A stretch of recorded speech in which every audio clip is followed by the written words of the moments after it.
ప్రజలుగా ఆయన పిలిచాడు ప్రియమైన వాళ్ళ. ఆయన ప్రజల్ని పిలిచేటప్పుడు ఎలా పిలిచాడంట? తన ప్రజలుగా పిలిచాడు. అంటే మీరు నా ప్రజలు అని వాళ్ళని ఎంతో ప్రేమతో ఆప్యాయతగా వాళ్ళని పిలిచాడు అనే విషయాన్ని పరిశుద్ధ దేవునికి లేఖన భాగంలో మనం చూస్తూ ఉన్నాం. ఆయన తాను రక్షించడానికి ప్రజలకు సువార్తను ప్రకటించాడు. వాళ్ళు ఏ విధంగా వాళ్ళని రక్షించాలి, వాళ్ళు ఏ విధంగా ఆదుకోవాలి, కాబట్టి వాళ్ళు ఏ విధంగా నాతో పరలోక రాజ్యంలో ఉండాలంటే వారు సువార్తను అంగీకరించాలని వారికి ఏం చేశాడు? రాజ్య సువార్తను ఆయన బోధించాడు అనే విషయాన్ని పరిశుద్ధ గ్రంథంలో అయితే మనం చూస్తూ ఉన్నాం. అంటే వాళ్ళు నశించిపోతాం దేవునికి ఏమాత్రం కూడా ఇష్టం లేదు ప్రియమైన వాళ్ళు. ఎందుకంటే వారు పాపంతో ఉన్నారు, పాపంతో వారు జీవిస్తున్నారు కనుక, పాపంలోనే వాళ్ళు ఉంటే వారు నశించిపోతారు కనుక వారు రక్షణ సువార్త అంగీకరించి ఎప్పుడైతే తనను విశ్వసిస్తారో అప్పుడే వారు పరలోక రాజ్యము చేరతారని వారి రాజ సువార్తను వారికి బోధించి వారిని రక్షణకు వాళ్ళ కారకులుగా చేసినట్లుగా మనం చూస్తూ ఉన్నాం. వాళ్ళు సువార్త వినట్లయితే వాళ్ళు శాశ్వతంగా ఏమవుతారు? మరణిస్తారు, శాశ్వతంగా నరకానికి పోతారు. కాబట్టి వాళ్ళు సువార్త అంగీకరించినట్లుగా వాళ్ళకి ఏం చేశాడు? సువార్తను బోధించాడు అనే విషయాన్ని పరిశుద్ధ గ్రంథంలో మనం చూస్తూ ఉన్నాం. అంటే యేసు ఎవరు చూడలేని విధంగా ప్రజల్ని చూశాడు ప్రియమైన వాళ్ళగా. అప్పటి వరకు అనేక మంది శతాధిపతులు ఉన్నారు, అనేక మంది ప్రవక్తలు ఉన్నారు, అనేక మంది యాజకులు ఉన్నారు, అనేక మంది ఆనాటి యొక్క దినాల్లో అయితే ఉన్నారు. కానీ ఏ ప్రజలు అంటే ప్రజల్ని యేసుక్రీస్తు వారు చూసినట్లుగా వాళ్ళు చూడలేదు ప్రియమైన వాళ్ళు. అంటే కొంతమంది మనల్ని ప్రేమించేవారు వేరుగా ఉంటారు, మనల్ని పలకరించేవారు వేరుగా ఉంటారు. అంటే ప్రేమతో పలకరించేవారు వేరే, సాధారణమైన పలకరింపు వేరే ప్రియమైన వాళ్ళు. అంటే యేసుక్రీస్తు వారు తన ప్రజలుగా వాళ్ళు ఏం చేశాడు? చూశాడు. మనం కూడా ఎవరైనా ఏ గృహానికైనా మనం వెళ్తే వాళ్ళని ఎలా చూడాలి? మనం మన ప్రజలుగా చూడాలి, మన రక్త సంబంధికులుగా చూడాలి. అంటే యేసుక్రీస్తు వారు వాళ్ళని ఎలా చూశాడు? తన ప్రజలుగా ఆయన చూచాడు అనే విషయాన్ని మనం చూస్తూ ఉన్నాం ప్రియమైన వాళ్ళ. ప్రజలందరూ కూడా అంటే వాళ్ళు నాశనానికి వెళుతున్నారని ఆయన తెలుసు కాబట్టి వాళ్ళు ఏమాత్రం కూడా గమ్యం లేని వారుగా జీవిస్తున్నారని ఆయన ఎరిగి ఉన్నట్లుగా మనం చూస్తూ ఉన్నాం. కొంతమంది గమ్యం లేని బ్రతుకుటాన్ని చూస్తూ ఉంటాం. అటువంటి వారిని గమ్యంలోనికి చేర్చాలంటే మనం వాళ్ళ దారిలో పెట్టాలంటే వారికి మంచి విషయాలు మనం చేయాలి, బోధించాలి. కొంతమంది అవగాహన లేని యొక్క జీవితాలు జీవిస్తూ ఉంటారు, సరైన ప్రణాళిక లేని యొక్క జీవితాలు జీవిస్తూ ఉంటారు. అటువంటి వారికి మనం ఏం చేయాలి? ఒక అవగాహన వాళ్ళకి తెలియచేయాలి, వాళ్ళ కౌన్సిలింగ్ వారికి సరైన మార్గం వారికి తెలియచేయాలి. కాబట్టి ప్రభు అయిన యేసుక్రీస్తు వారు కూడా వారు అవగాహన లేని యొక్క జీవితాలు జీవిస్తున్నారు. ఎందుకొరకు జీవిస్తున్నారో వాళ్ళకి అర్థం కావట్లేదు. వారి యొక్క అంతము ఏ విధంగా నాశనం అయిపోతుందో వాళ్ళకి తెలియట్లేదు. అటువంటి వారికి ఆయన ఏం చేస్తున్నాడు? సువార్తను బోధించి వారిని నిత్య రాజ్యంలోనికి వారసులుగా వారిని నడిపించడానికి ఇష్టపడుతున్నట్లుగా మనం చూస్తూ ఉన్నాం. ఎందుకంటే ప్రియమైన వాళ్ళ ఈ విషయాన్ని మనం చూసినట్లయితే వాళ్ళు ఎందుకు ఆ విధంగా ఉన్నారంటే వారి యొక్క పాప స్వభావాన్ని బట్టి వాళ్ళు ఆ విధంగా ఉన్నారు. ఎప్పుడైతే మనం పాప స్థితిని కలిగి ఉంటామో మన జీవితంలో కూడా మన గమ్యం అనేది సరిగ్గా ఎరగని వారంగా మనం ఉంటాము అనే విషయానికి మనం చూస్తూ ఉన్నాం. అందుకనే వారు ప్రజలందరూ కూడా ఎలా ఉన్నారంట? కాపర లేని గొర్రెల వలె ఉన్నారు. ప్రజలందరూ కూడా యేసుక్రీస్తు వారు లేని ఆ సమయంలో, యేసుక్రీస్తు వారు వెళుతున్న ఆ సమయంలో ప్రజలు ఎలా ఉన్నారంట? కాపర లేని గొర్రెల వలె ఉన్నారని మనం చూస్తూ ఉన్నాం. కాబట్టి విషయాలు వాళ్ళు ఎందుకు అంటే చెదిరిపోతున్నట్లుగా మనం చూస్తూ ఉన్నాం. కాపర లేని గొర్రెలు ఎలా ఉంటాయి? చెదిరిపోతాయి. అంటే వాటి ఏ స్థలానికి వెళ్తున్నాయో వాటికి తెలియదు. అదే కాపరు ఉన్నాడు అనుకుని ఏం చేస్తాడు? వాటిని కంట్రోల్ చేస్తాడు. ఈ త్రోవకి వెళ్ళకూడదు, ఈ త్రోవకి వెళ్ళకూడదు అని ఆ కాపరి వాటిని కంట్రోల్ చేస్తాడు. అంటే ఇప్పుడు వాళ్ళు కాపర లేని గొర్రెలుగా ఉన్నారు కనుక, చెదిరిపోతున్నారు కనుక, కాబట్టి వాళ్ళు వెళ్ళే మార్గం వారికి తెలియట్లేదు కనుక వాళ్ళు సరిచేయడానికి ప్రభువైన యేసుక్రీస్తు వారు ఎక్కడికి వచ్చినట్ట? వారు ఉన్న స్థలానికి వెళ్ళినట్లుగా మనం చూస్తూ ఉన్నాం. కాబట్టి అందుకనే మానవుడు పాపము నుండి దాని యొక్క శిక్ష నుండి కాబట్టి ఎవరు కూడా తప్పించుకోలేడు ప్రియమైన వాళ్ళు. కాబట్టి అందుకనే వాళ్ళు చెదిరిపోయే పరిస్థితిలో ఉన్నారు కనుక, తప్పించుకోలేని పరిస్థితిలో ఉన్నారు కనుక యేసు ఆ ప్రజల మీద ఏం పడ్డాడంట? కనికరాన్ని కలిగి ఉన్నాడు ప్రియమైన వాళ్ళ.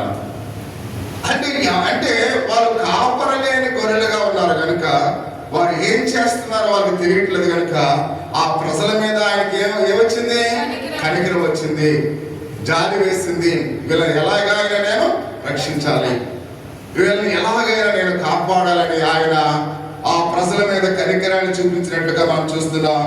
వారిని చూసి యేసయ్య బాధపడ్డాడు. ప్రియమైన వాళ్ళు, వారిని చూసి యేసయ్య ఏం చేశారంట? బాధపడినట్లుగా మనం చూస్తూ ఉన్నాం. ఎందుకు బాధపడ్డాడు? వాళ్ళు ఎలా ఉన్నారు? కాపరి లేని గొర్రెల వలె ఉన్నారు కనుక వారిని చూసి ఆయన బాధపడినట్లుగా మనం చూస్తూ ఉన్నాం. కాబట్టి ఆయన తనతో కలిసి తన ప్రజలతో వారి అక్కర్లు ఎరిగి వారికి సహాయం చేయడానికి ఇష్టపడ్డాడు. ప్రియమైన వాళ్ళు, కాబట్టి వీళ్ళకి ఏది అవసరమో నేను సహాయం చేయాలి. కాబట్టి వీళ్ళకి ఏది అవసరమో ఆయన ఎరిగి ఉన్నట్లుగా పరిశుద్ధ దేవునికి లేఖన భాగంలో మనం చూస్తూ ఉన్నాం. అంటే అవసరమైన దానిని ఆయన వారికి ఎలా ఇవ్వాలో వారికి సహాయపడడానికి ఆయన ఇష్టాన్ని కలిగి ఉన్నట్లుగా మనం చూస్తూ ఉన్నాం. అంటే కొన్ని సందర్భాల్లో దేవుడు మనం ఎరగకపోయినప్పుడు కూడా మన పాప స్థితిని ఆయన ఎరిగి మన అవసరాలు కూడా ఏం చేస్తాడు? ఆయన తీరుస్తాడు అనే విషయాన్ని పరిశుద్ధ గ్రంథంలో అయితే మనం చూస్తూ ఉన్నాం. ఎందుకంటే ఆయనకి ఇక్కడ మనకు ఎలా సహాయపడాలో ఆయనకి తెలుసు. ప్రియమైన వాళ్ళ, ఆయన ఎలా సహాయపడుతున్నాడు? తన వాక్యం ద్వారా మనకు సహాయపడుతూ ఉన్నాడు. అంత మాత్రమే కాకుండా తన మాటలు, తన వాక్యం ద్వారా ఆయన మాట్లాడుతూ ఉన్నట్లుగా మనం చూస్తూ ఉన్నాం. ఆయన మాటలే వారిని తిరిగి దేవుని యొక్క ప్రేమను తెలియపరుస్తూ ఉన్నాయి. ప్రియమైన వాళ్ళ, కాబట్టి అందుకే ప్రతి విషయంలో కూడా ఆయన రక్షకుడు మన మీద ఏ విధంగా కనికరాన్ని చూపించున్నాడో ఆయన చేసే ప్రతి పని కూడా ఆయన చూపిస్తుంది అనే విషయానికి మనం చూస్తున్నాం. అందుకనే ఆయన చేసే ప్రతి కార్యాల్లో కూడా ఏముందంట? కనికరం ఉంది. ప్రియమైన వాళ్ళ, ఆయన చేసే ప్రతి పనిలో కూడా మన మీద ఆయన కనికరాన్ని చూపిస్తూ ఉన్నట్లుగా మనం చూస్తూ ఉన్నాం. అందుకనే ప్రియ సహోదరి యేసుక్రీస్తు వారి లోకానికి వచ్చినప్పుడు ఆయన అంటూ ఉన్నాడు, మనం ఏ విధంగా శోధింపబడ్డామో ఆయన కూడా శోధనకు గురయ్యాడు. మనం ఏ విధమైన కష్టాలు కలిగి ఉన్నామో ఆయన అనేకమైన కష్టాలు కలిగి ఉన్నాడు. అందుకనే మన ప్రతి అవసరం కూడా ఎవరికి తెలుసు? యేసయ్యకి తెలుసు. ఎందుకంటే అందుకనే ఎబ్రిల్ రాసిన పత్రిక 4వ అధ్యాయము 15వ వచనంలో ఆయన మాట్లాడుతూ ఉన్నాడు. ఒక మాట మనం చూస్తూ ఉన్నాం. మన ప్రధాన యాజకుడు మన బలహీనతల యందు మనతో సహా అనుభవం లేనివాడు కాడు, సమస్త విషయములో మనవలే శోధింపబడు, ఆయన పాపము లేనివాడుగా ఉండేను అని రాయబడినట్టుగా మనం చూస్తూ ఉన్నాం. అంటే మనం ఎలాంటి బలహీనత కలిగి ఉన్నామో ఆయన కూడా బలహీనతలో కలిగి ఉన్నట్లుగా మనం చూస్తూ ఉన్నాం. అంటే మనము ఏ విధంగా శోధింపబడుతూ ఉన్నామో ఆయన కూడా అలాగనే శోధనకు గురి అయినట్లుగా మనం చూస్తూ ఉన్నాం. అంటే ప్రతి విషయంలో కూడా ఆయన అంటున్నాడు.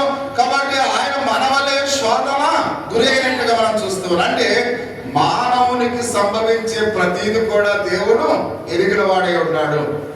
కాబట్టి అందుకనే ఆయన మనం ఎటువంటి కష్టం వస్తుందో అలాంటి కష్టాన్ని ఆయన అనుభవించాడు. ప్రియమైన వాళ్ళ, కాబట్టి అందుకని ప్రతి విషయంలో కూడా మనం చూస్తున్నాం. మన బలహీనతలు ఆయన తెలుసు, మన దుఃఖం ఆయన తెలుసు, మన సమస్యలు ఆయన తెలుసు. అంత మాత్రమే మనల్ని ఎంతగా, ఎందుకంటే ఈ బాధ, ఈ శ్రమ, ఈ దుఃఖము ఎంతగా కృంగతీస్తో యేసయ్యకు తెలుసు అనే విషయాన్ని ప్రతి ఒక్కరు కూడా గమనించవలసిన వారిగా మనం చూస్తూ ఉన్నాం. మనం ఎంత నిరాశగా ఉంటాం ఆ సమయంలో మనం ఉంటామో యేసయ్యకు తెలుసు. ప్రియమైన వారు, ఎందుకంటే యేసయ్య కూడా మన వలె శోధనకు ఆయన గురై ఉన్నాడు. 40 దినాలు రాత్రి పగలు ఆహారం లేని వాడిగా ఉన్నాడు. సాతాను అనేక విధాలుగా ఆయన శోధించింది. ఆయన శోధించినప్పుడు ఎంత బలహీనుడిగా ఉన్నాడు, ఎంత నిరాశతో ఉన్నాడు యేసయ్యకి తెలుసు. మన జీవితాల్లో మనము అనేక సమస్యల్లో ఉంటాం, అనేకమైన ఇబ్బందుల్లో ఉంటాం. మానవుడికి లేని ఇబ్బందులు అంటూ ఎవరికి అవి లేకుండా ఉన్న ప్రియమైన వాళ్ళు. పోయినసారి మనం చూస్తాం, ఒక్కొక్కరికి ఒక విధంగా అనేకమైన సమస్యలు ఉంటూ ఉంటాయి. కాబట్టి అందుకనే ప్రతి విషయంలో కూడా మన బలహీనతలన్నీ కూడా ఆయన ఎరిగిన వాడే ఉన్నాడు అనే విషయాన్ని చాలా తేటతెల్లగా ఆయన చెప్తూ ఉన్నట్టుగా మనం చూస్తూ ఉన్నాం. కాబట్టి ఆయన మనల్ని నిజంగా ప్రేమిస్తున్నాడు కనుక మన అవసరాల గురించి ఆయన ఆలోచిస్తూ ఉన్నాడు. నిజంగా ఆయన ప్రభు మనల్ని ప్రేమిస్తున్నాడు కనుక, మన బలహీనతలు ఆయన ఎరిగి ఉన్నాడు కనుక, మన అవసరాలు ఆయన ఎరిగి ఉన్నాడు కనుక, ఆయన మన అవసరాలు ఏంటో ఎరిగి ఇష్టపడుతూ ఉన్నట్లుగా మనం చూస్తూ ఉన్నాం. అందుకనే ప్రియమైన వాళ్ళ మన అక్కర్ల గురించి ఆయన పట్టించుకుంటూ ఉన్నాడు. గ్రామానికి పాదయాత్ర చేస్తున్న వాళ్ళు అందరూ ఏం చేస్తుంటారు? అమ్మా ఏం చేస్తుంటారు? ఇలా చేతులు ఊపుతూ ఇలా నమస్కారం పెట్టుకుంటూ వెళ్ళిపోతారు. ఆయన మనల్ని ఎందుకు పట్టించుకున్నాడు? ఒకవేళ ఎవరైనా కుంటువారు వస్తే ఇలా ఏంటి నీ బలహీనత అంటే వెంటనే వాడిని ఏం చేస్తున్నాడు? స్వస్థపరుస్తూ ఉన్నాడు. ఆకలి వేస్తున్న అనేక మంది, వేలాది మంది ప్రజలకు ఆహారాన్ని ఇచ్చాడు. అంటే ప్రతి అవసరాన్ని, ప్రతి అక్కర్లు తీర్చుకున్నాడంటే మన గురించి ఆయన ఏం చేస్తున్నాడు? పట్టించుకున్నాడు. ప్రియమైన వాళ్ళు పట్టించుకుని మనకు ఆయన సహాయం చేస్తున్నాడు. అంటే మన మీద ఆయన ఏం చూపిస్తున్నాడు? కనికరాన్ని చూపిస్తూ ఉన్నాడు. మన మీద ఆయన దయ చూపిస్తూ ఉన్నాడు. ఇవన్నీ కూడా తన ప్రేమను బట్టి ఆయన మనకు చూపిస్తున్నాడు అనే విషయానికి మనం చూస్తూ ఉన్నాం. కాబట్టి ప్రతి వ్యక్తి కూడా యేసుక్రీస్తు వారిని తెలుసుకోవాలని ఆయన ఇష్టపడుతూ ఉన్నాడు. అంటే ప్రతి ఒక్కరితో ఎందుకు మాట్లాడుతున్నాడంటే ప్రతి ఒక్కరు కూడా నా గురించి తెలుసుకోవాలి, నేనేంటో అది తెలియాలి అనే విషయాన్ని ఆయన తెలియపరుస్తూ ఉన్నట్లుగా మనం చూస్తూ ఉన్నాం. కనుకనే యేసుక్రీస్తు వారు ఆయన అంటూ ఉన్నాడు. ఏప్రిల్ రాసిన పత్రిక 5వ అధ్యాయము 7-8 వచనాల్లో ఒక విషయాన్ని మనం చూస్తూ ఉన్నాం. ఆ శరీరధారి ఉన్న దినములలో మహారోదనతోనూ కన్నీళ్లతోనూ తన మరణము నుండి రక్షింపగలవానికి ప్రార్థనలు యాచనలు సమర్పించుచు భయభక్తులు కలిగి ఉన్నందున ఆయన అంగీకరింపబడిన ఆయన కుమారుడై ఉండి తాను పొందిన శ్రమల వల్ల విధేయత నేర్చుకొని మనం చూస్తున్న ప్రియమైన వారు. కాబట్టి యేసుక్రీస్తు వారు తన శిష్యులను పంపిస్తూ ఉన్నప్పుడు ముందు తను ఏ విధంగా జాలి కలిగి ఉన్నాడు, జన సమూహములో వారికి ఏ విధంగా లక్ష్యముగా ఆయన చేసుకుని ఉన్నాడు. కాబట్టి వారితో కూడా ఆయన అంటూ ఉన్నాడు 37వ వచనంలో కోత విస్తారముగా ఉన్నది అని మత్తయి సువార్త మనం చూసినట్లయితే ప్రియమైన వారు 9వ అధ్యాయము 37వ వచనములో మనం చూస్తూ ఉన్నాం. కోత విస్తారముగా ఉన్నది అని మాట్లాడుతున్నాడు. అంటే యేసుక్రీస్తు వారు తన శిష్యులు పంపిస్తూ ఉన్నాడు. ఎక్కడికి? అనేకమైన ప్రాంతాలకు ఆయన శిష్యులు పంపిస్తూ ఉన్నాడు. ఆయన పంపించినప్పుడు యేసుక్రీస్తు వారు ఏ విధంగా ఆ ప్రజల మీద జాలి చూపించాడో తన శిష్యులు కూడా అలాంటి జాలిని చూపించాలి అని తన శిష్యులు పంపించినట్టుగా మనం చూస్తూ ఉన్నాం. అంటే కేవలం మీరు వెళ్ళేది ఆ చర్చిలో వాక్యం చెప్పేసి ఎవరి పనానికి వెళ్ళిపోనని చెప్పడం లేదు. వేసే ఏమన్నాడు? సేవకుడు ఏం చేయాలి అమ్మా? కేవలం సువార్త ప్రకటించడం మాత్రమే కాదు. అంటే యేసుక్రీస్తు వారు ఆ ప్రజల యొక్క అవసరాలు తీర్చుకుని వారికి ఏ విధంగా సహాయపడ్డాడు, వారికి ఏ విధంగా ప్రతి అవసరతను ఆయన ఏ విధంగా గుర్తించాడో సేవకుడు కూడా సంఘములో ఉన్న ప్రతి ఒక్క అవసరాలు ఏం చేయాలి? గుర్తించాలి. అంటే సేవకుడు అంటే ఈ రోజు నేను వాక్యం చెప్తున్నాను ఆమె అని చెప్పేసి తన ఇంటికి తాను వెళ్ళిపోయేవాడుగా కాకుండా సంఘములో ఉన్న ప్రతి విశ్వాసి, ప్రతి కుటుంబాన్ని కూడా ఏం చేయాలంట? పట్టించుకోవాలి. అందుకనే తన శిష్యులు పంపిస్తున్నప్పుడు ప్రభు ఏమన్నాడు? నేను ఏ విధంగా ఆ ప్రజల మీద కనికరాన్ని చూపించాను, ఆ ప్రజలకు నేను ఏ విధమైన దయ చూపించాను, ఆ ప్రజల యొక్క అవసరాలు ఏ విధంగా నేను చూస్తానో మీరు కూడా వెళ్ళి ఆ ప్రజలకు అట్లాంటి యొక్క జాలిని మీరు చూపించాలి. అంటే కేవలం మీరు బోధ చేసి వచ్చేయండి అని ప్రభు వాళ్ళని చెప్పలేదు ప్రియమైన వాళ్ళను. అంటే ఒక సేవకుడు ఎలా చేయాలంటే యేసుక్రీస్తు వారు ఆయన పాదయాత్రలో 3.5 సంవత్సరాలు ఏ విధంగా ప్రజల యొక్క అవసరాలు గుర్తించాడో అలాగనే ప్రజల యొక్క అవసరాలు ఆ సేవకుడు కూడా గుర్తించాలి అని ఆయన ప్రభు వారిని పంపిస్తూ ఏమన్నాడంటే ఆయన అంటున్నాడు కోత విస్తారముగా ఉన్నదని చెబుతూ యేసు తన శిష్యులను ఏం చేస్తున్నాడు? పిలుస్తూ ఉన్నాడు. అంటే కోత విస్తారంగా ఉంది కనుక అందుకనే తన శిష్యులను ఆయన పిలుస్తూ ఉన్నాడు. దానికి వారు ఎలా అంటే చాలా పని చేయవలసి ఉన్నది ప్రియమైన వాళ్ళ. కోత విస్తారంగా అంటే పని చేసేవారు చాలా పని చేయాలి. కాబట్టి అందుకనే పని చేయాలి కనుక పాపులైన మానవులను సువార్త వైపు వాళ్ళని తీసుకువెళ్ళాలి. కాబట్టి ఎవరైతే నశించిపోవడం యేసయ్యకి ఏమాత్రం కూడా ఇష్టం లేదు కనుక ప్రతి వారు కూడా రక్షణ పొందాలి కనుక కోత ఎంతో విస్తారంగా ఉంది కనుక కాబట్టి వాళ్ళందరినీ కూడా విశ్వాసంలోకి నడిపించాలని అంటే కోత అనగా కష్టపడి పని చేయడం ప్రియమైన వాళ్ళని. కోత అంటే అర్థం ఏంటి? కష్టపడి పని చేయడం. ఇప్పుడు కోతకు వెళ్ళి గట్టు మీద కూర్చుంటే మన డబ్బులు ఇస్తారా? ఇవ్వరు. అంటే కోత అంటే అది మనం పని చేయటం అనే విషయాన్ని అర్థాన్ని ఇస్తూ ఉన్నట్లుగా మనం చూస్తూ ఉన్నాం.